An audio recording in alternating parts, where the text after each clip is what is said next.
Hit serials இனி டிவிக்கு முன்பே சன் நெக்ஸ்ட் ஆப்ல ஜாலியா எல்லாருக்கும் முன்னாடியே பாருங்க. இப்பவே சன் நெக்ஸ்ட் ஆப்பை டவுன்லோட் பண்ணி சப்ஸ்கிரைப் பண்ணுங்க.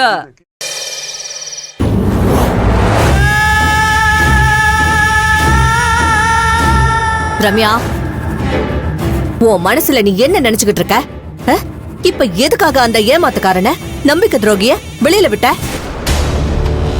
உனக்கு என்ன ஆச்சு? பழைய பாசம் இன்னும் போகலையா? அத மனசுல வச்சுக்கிட்டு தான் அவனை வெளியில விட்டுட்டியா? மா, பழைய பாசம் கீசம்லாம் ஒண்ணும் கிடையாது.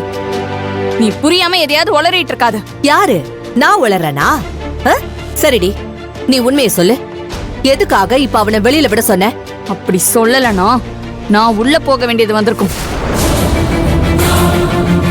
என்ன சொல்ற ரம்யா? ஆமாமா, அந்த கேடி கிரிமினல் அண்ணன் இருக்காளே, அவ நான் பண்ண எல்லாத்தையும் மோப்பம் புடிச்சு அவ புருஷன் நிரபராதி, நான் தான் குற்றவாளின்னு கண்டுபிடிச்சிட்டா. நீ பண்ண தப்ப அவ கண்டுபிடிச்சிட்டாளா? கண்டுபிடிச்சு ஆதாரத்தை எடுத்துட்டு வந்து என்கிட்ட காட்டி மிரட்டிட்டு போனா. நான் கார்த்திக்க வெளியில விட சொல்லலனா அவ என் மேல எவிடன்ஸோட கம்ப்ளைண்ட் கொடுத்து என்ன உள்ள போக வச்சிருப்பா. அதனாலதான் வேற வழி இல்லாம நான் அந்த கார்த்திய வெளியே விட சொன்னேன். இல்லனா நான் எதுக்கு இப்படி பண்ண போறேன்? என்னடி நீ கடைசியில இப்படி சொதப்பிட்டியே? ஒண்ணும் தெரியாத அந்த புடவைக்காரி கிட்ட போய் தோத்துட்டியே. அந்த கார்த்திக் தொக்கா வந்து மாட்டிக்கிட்டான். இத யூஸ் பண்ணி அவனையும் அவன் பொண்டாட்டியையும் அவன் குடும்பத்தையும் அசிங்கப்படுத்தி ஒண்ணும் இல்லாம ஆக்கிடலான்னு நினைச்சுக்கிட்டு இருந்த. அது எல்லாமே இப்ப வீணா போச்சு. நீ எதுக்கும் கவலைப்படாதம்மா. என்னோட அடுத்த கட்ட நடவடிக்கை இன்னும் பயங்கரமா இருக்க போகுது. இது வரைக்கும் வெடிய நான் அந்த வீட்டுக்கு வெளியே தான் வச்சிட்டு இருக்கேன். அடுத்த தடவை அந்த வீட்டுக்குள்ளேயே வைக்க போறேன். ஆட்டோ பாம் மாதிரி ரொம்ப பெரிய வெடி. அது வெடிச்சு அந்த குடும்பமே என்ன கதி ஆக போகுதுன்னு பாரு. இத நான் உன்கிட்ட சவாலா சொல்லல, என்னோட சபதமா சொல்றேன்.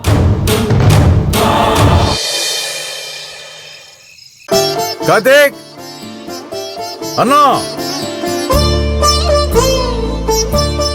கார்த்திக் மாமா, இங்க இருக்கியா? என்னங்க மாமா? கார்த்திக் எங்க கண்ணு? மேல இருக்காருங்க மாமா. போய் கூட்டு வா. சரி.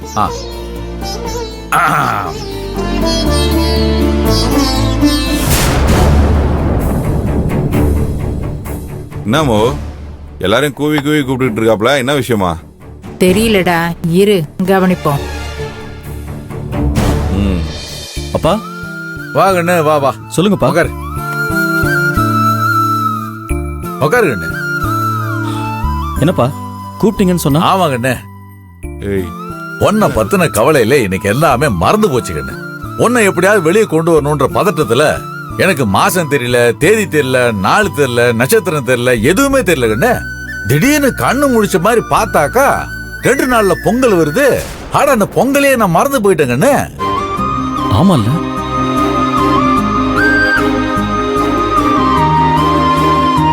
மாம்சே, உங்களுக்கு தான் பொங்கல் வர்றது மறந்து போச்சு. ஆனா எனக்கு மறக்கல. இங்க பாத்தீங்களா கையில கரும்பு? எனக்கெல்லாம் எப்பவோ பொங்கல் வந்துருச்சு மாம்சே. ஐயோ மாமா, மானத்தை வாங்காத மாமா. ஓ வாத்தியார் பேச்ச கவனிச்சியா? என்னன்னு கேளு. ஏண்டி மணி, இவருக்கு மறந்து போனதுனால இப்ப என்ன மோசமா போயிடுச்சா? ஊர் உலகத்துல எல்லாருமே பொங்கல் கொண்டாட மாட்டோம்னு உக்காந்துருக்காங்களா என்ன? எதுக்கு உட்காருவாங்க? ஊர் உலகத்துல எல்லாரும் கொண்டாடுவாங்க. அதை விட நம்ம வீட்டுல ஜாம் ஜாமுன்னு கொண்டாட போறோம். ஆமா, இப்போ பொங்கல் கொண்டாட்டம் ஒண்ணுதான் குறைச்சல். அதெல்லாம் ஒண்ணும் கொண்டாட வேண்டாம். வாய மூடு. வாய பெனாயில் ஊத்தி கழுவு. மாமா, என்ன கண்ணு, வீட்டுக்கு பெரிய மனுஷன் என்ன பேச்சு பேசுறாவ? பொங்கலை கொண்டாட வேணாம்னு சொல்றியே, பொங்கல் எது கொண்டாடுறாங்க தெரியுமா? பொங்கலை கொண்டாடலன்னா என்ன அர்த்தம் தெரியுமா? அறிவு கட்டத்தனமா பேசிட்டு இருக்கிறா.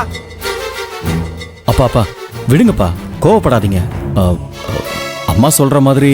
அம்மா சொல்ற மாதிரி இந்த பொங்கலை கொண்டாட வேணாம் நீயும் சொல்றியா? சொல்லுங்கன்னு. இல்லப்பா, நான் அப்படி சொல்லப்பா. கண்டிப்பா பொங்கல் கொண்டாடி தான் ஆகணும்.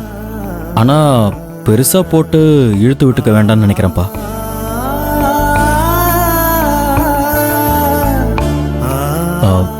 புளிமுட்டை, நீ என்ன சொல்ற? அப்ப சொல்லு. ஆமாங்க மாமா, ரொம்ப சாதாரணமா கொண்டாடுவோம். எதுவும் தடபுடலாம் பண்ண வேண்டாம். என்ன நான் புரிஞ்சுக்காம பேசுற? இந்த பொங்கல் உனக்கும் கார்த்திக்கும் தலை பொங்கலுமா?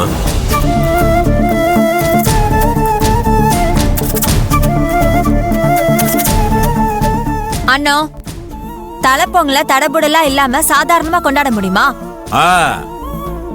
அப்படி சொல்லு மணி. இங்க பாருங்க, எல்லாரும் உங்க விருப்பத்தை சொல்லிட்டீங்க. இப்ப நான் என் முடிவை சொல்றேன். இந்த தலை பொங்கலை நான் சீரும் சிறப்புமா கொண்டாட போறேன். தலை தீபாவளியை நான் அப்படிதான் கொண்டாடணும்னு நினைச்சேன். ஆனா அந்த சாமி துறை பையன் எல்லாத்தையும் கெடுத்து குட்டிச்சவராக்கி தலை தீபாவளியை கெடுத்து தருதல தீபாவளி ஆக்கிட்டான்.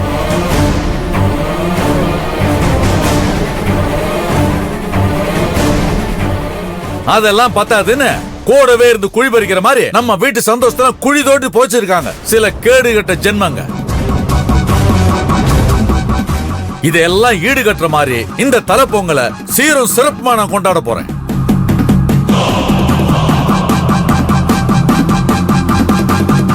அப்பா, இதெல்லாம் தேவையாப்பா? தலை தீபாவளி மாதிரியே இப்ப தலை பொங்கலுக்கும் ஏதாவது ஏடா குடமா நடந்துச்சுன்னா அதை அண்ணத்தால தாங்கிக்க முடியாதுப்பா. அண்ணன் கஷ்டப்படுறத என்னால தாங்கிக்க முடியாதுப்பா. கொண்டாட்டத்துக்கு ஆசைப்பட்டு அப்புறம் மனசு கஷ்டப்பட்டு நிக்கிறத விட சாதாரணமா இருந்துட்டு போயிடுறது நல்லது இல்லையாப்பா? இங்க பாருங்கண்ணு, நீ சொல்றதை என்னால புரிஞ்சிக்க முடியுது. தலை தீபாவளி மாதிரி இந்த தலை பொங்கலை நான் விட்டுற மாட்டேன். நான் அவ்வளோ ஈஸியா விட்டுற மாட்டேங்கன்னு நீ என்ன நம்பு. கண்ணே, நீ யதார்த்தமா யோசிக்கிறவன், அதனால சொல்றேன். நடந்த விஷயத்தை பத்தியே யோசிச்சு வருத்தப்பட்டு இருக்கிறத விட அடுத்த விஷயத்தை பார்த்து போகணும்னு நினைக்கிறவன். உன்னை பத்தி எனக்கு நல்லா தெரியும். நான் சொல்றேன் கண்ணு, இந்த தலை பொங்கலை நான் நல்லபடியா நடத்தி காட்டுவேன். சரியா? இங்க பாருங்கண்ணே, இதுக்கு மேல தாமதிக்க கூடாது. வீட்டை உடனே கிளீன் பண்ணணும். நாளைக்கே பொங்கலுக்கு தேவையான சாமான் சட்டெல்லாம் வாங்கணும். எல்லாருக்கும் புது துணிமணி எடுக்கணும். இதுல யாருக்கும் எந்த குறையும் இருக்க கூடாது. இந்த பொங்கலுக்கு அன்னத்து கையால வைக்கிற சக்கரை பொங்கல் காலத்துக்கு நம்ம மனசுலயும் இந்த வீட்லயும் இனிச்சுக்கிட்டே இருக்கணும். அந்த அளவுக்கு இதை சீரும் சிறப்புமா கொண்டாடணும். கொண்டாடி தீர்த்துடணும். கொஞ்சம் இருங்க. வாத்தியாரா இருந்தவரு சொல்ற வார்த்தையிலயும் கவனமா இருக்கணும். இவங்க தலை பொங்கல் சிறப்பா இருக்கணும்னு சொல்லுங்க. நான் அத கூட ஓரளவுக்கு ஒத்துக்கிறேன். ஆனா சீரோட கொண்டாடணும்னு சேர்த்து சொல்லாதீங்க. அத நான் ஏத்துக்கவும் மாட்டேன், ஒத்துக்கவும் மாட்டேன்.